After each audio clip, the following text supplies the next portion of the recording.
Bonjour à tous, bienvenue dans ce deuxième épisode de NBA Actu, l'émission qui passe en revue la NBA toutes les semaines. Alors avant que ça commence, n'hésitez pas à vous abonner, à partager et à commenter, ça donne de la force, ça fait toujours plaisir.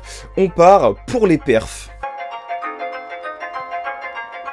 Cette semaine encore, on a un joueur qui nous a livré deux grosses performances, et cette fois-ci, c'est Giannis Antetokounmpo. Dans un premier temps et dans un match contre les Pacers, il nous a fait presque un triple-double à 30 points, 9 passes D et 10 rebonds. C'est juste énorme pour un intérieur. Deuxième perf de Giannis contre les Wolves cette fois-ci, qui nous a fait pas moins de 40 points, 7 passes D et 16 rebonds. C'est monumental. On part dans le Tennessee avec les Grizzlies et Ja Morant qui nous a livré une perf contre les Lakers, 40 points, 10 passes décisives, oui, il est top 5 meneur de la ligue. Jason Tatum continue sur sa lancée et nous a livré contre les Hornets 40 points, 8 passes D et 7 rebonds. On va finir avec deux perfs qui ont été réalisés dans le même match et c'est juste monumental. C'était un match qui opposait les Wolves aux Pels et qui a été gagné par les Pels. Côté Wolves, c'est Karl Anthony Towns qui nous fait un chantier monstrueux avec pas moins de 32 points, 7 passes D et 14 rebonds. Côté Pels, c'est Valanciunas qui avait un appétit de porc parce qu'il nous a pris 23 rebonds et a mis 22 points. C'est un crack qui fait une saison, Jonas, c'est magnifique. Comme la semaine dernière, vous retrouverez d'autres perfs en commentaire. J'ai pas pu tout mettre parce qu'il y en a beaucoup en ce moment, c'est une dinguerie. Donc si vous voulez un peu plus de détails, allez checker dans l'espace description. Voilà, c'est tout pour les perfs, on va passer au classement. Alors ça, il y en a déjà eu les premiers changements dans les classements et on va s'intéresser au top 5. À l'Est, on a les Bulls, les Knicks, les Hornets et les Wizards qui restent dans le top 5 et on a le Heat qui s'y invite. Alors on reste dans le dur côté Nets, Bucks et Celtics, ça remonte un peu pour les Nets, ça devrait se régler pour les autres, pas d'inquiétude. Alors à l'ouest, on a les Mavs qui grattent l'entrée dans le top 5 et on a le Jazz, les Warriors, les Wolves et les Nuggets qui restent dedans. Côté Lakers, on remonte un peu et c'est toujours un peu compliqué pour les Suns et les Clippers. Pareil, ça devrait se régler au cours de la saison. Voilà pour le classement, on verra comment ça a évolué la semaine prochaine. On passe au potin. Premier potin pour cette semaine, on parle des Lakers, étonnamment. Alors cette fois-ci, c'est pas les joueurs qui font des vagues, mais le commentateur. Et oui, Billy McDonald, le commentateur des Lakers, a fait une comparaison entre Horton Tucker et Kobe. Alors, on va pas se mentir, c'est assez catastrophique. En gros, c'était au cours d'un match, et McDonald a trouvé bon de dire que Horton Tucker était semblable à Kobe sur sa capacité à jouer tout un match sur sa main faible. Alors, je pense pas que le but de McDonald, c'était de comparer directement Kobe à Horton Tucker ou inversement.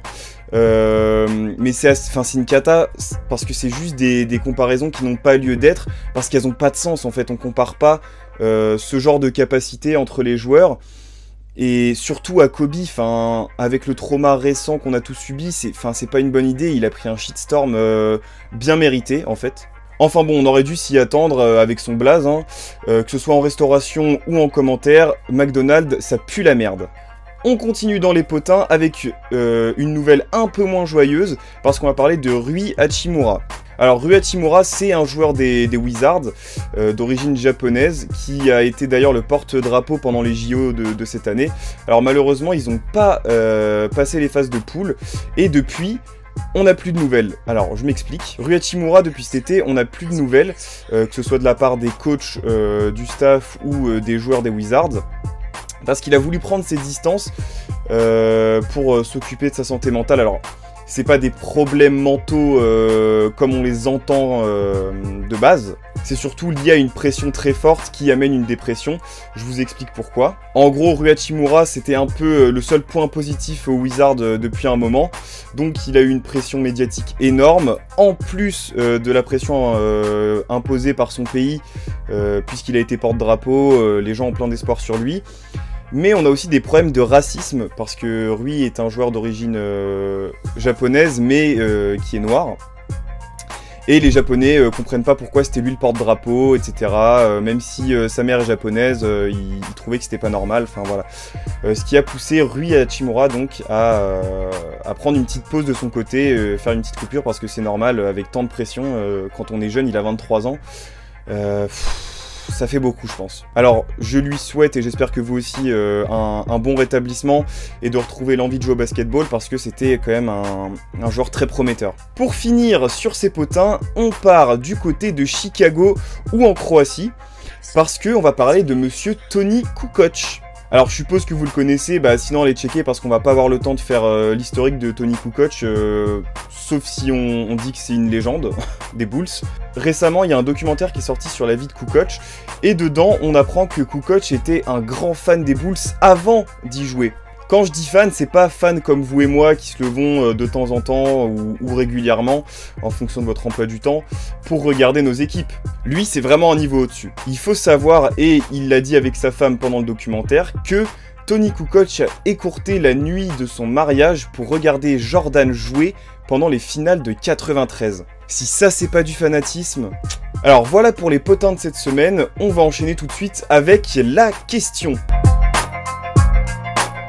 Alors cette question, je l'ai trouvée en lisant un article assez intéressant cette semaine. La question est, DeMarcus Cousins a-t-il encore sa place en NBA? Alors depuis l'année dernière, on n'a pas revu DeMarcus Cousins sur un parquet et il y en a beaucoup qui se demandent si on le reverra un jour en NBA. Il faut savoir que Cousins, il a connu une longue période de blessures, donc de rétablissement, etc.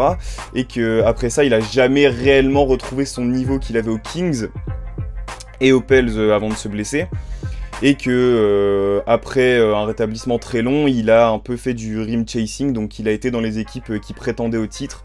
D'ailleurs, il a réussi à gratter une bague chez les Lakers. Sauf que, comme je l'ai dit, depuis l'année dernière, il a toujours pas retrouvé de contrat en NBA.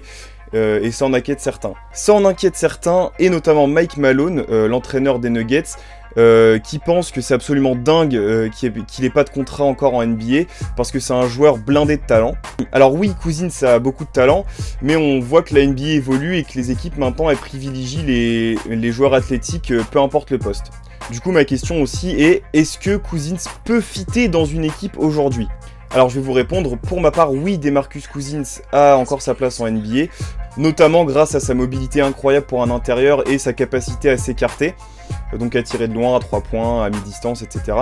Ce qui fait que même si c'est pas dans un 5 majeur, Cousins il peut apporter plein de choses en sortie de banc, on peut même pas imaginer, donc j'espère qu'on le reverra en NBA bientôt, et oui, il a encore sa place. Alors n'hésitez pas vous à répondre à la question en commentaire et à me dire ce que vous pensez de DeMarcus Cousins, et si vous le connaissez pas, allez checker parce que c'était vraiment un joueur incroyable. Alors n'hésitez pas aussi à commenter, partager, liker, ça donne de la force, ça fait toujours plaisir, ça montre que je travaille pas pour rien.